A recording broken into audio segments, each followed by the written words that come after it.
رئیس حفظ و مراقبت سالنگ ها هدایت و رهبری ماشینری را به عهده دارند تا ماشینری را خودشان مدیریت کنند و برفپاکی انجام شود.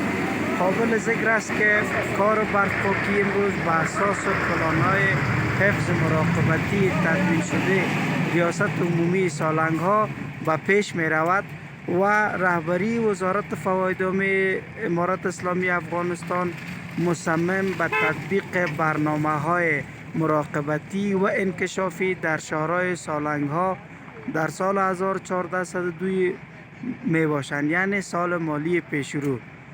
و فعلا شما جریان ترافیک می بینید که به شکل نرمال است. شانگی های سرک از دریناج، یعنی دریناج های سرک به شکل میاریش پاککاری در نظر است که شود.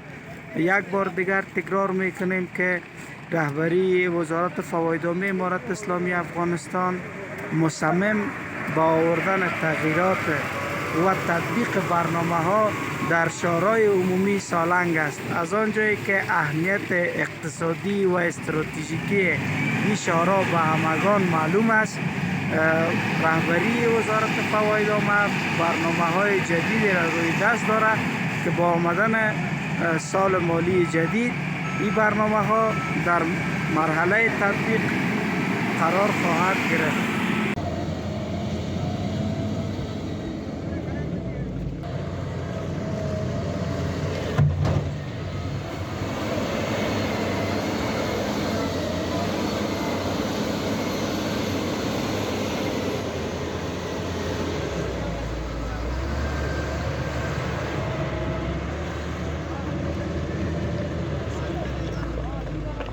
چهارشنبه مورخ 24 اوت سال 1401 برپاکی قسمت های دانه گالری نمبر 16 17 18 با اساس هدایت رئیس که این برفا سبب آبریزه در داخل سرک می شد که ما این روال پاکاری میکنیم که از خرابی های سرک جلوگیری کنیم.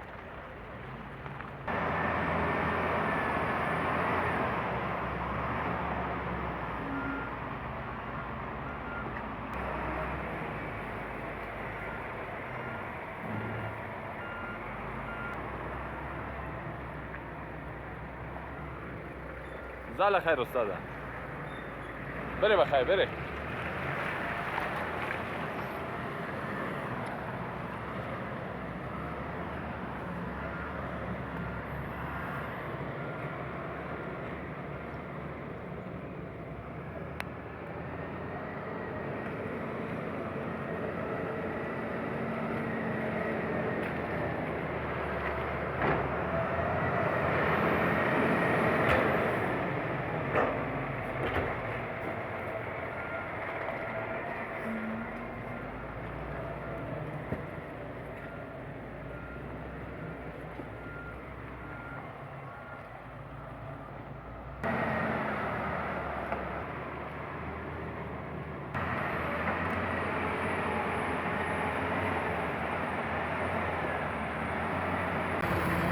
جریان عبور وسایط در ساحاتی که تونل و گالری ها است و ساحاتی که گالری ها آسیب پذیر است، جریان نرمال ترافیک به صورت عادی در آمده و هیچ گونه مشکل در عبور ترافیک وجود ندارد و هیچ رابندی هم در ساحات تونل و گالری ها نیست.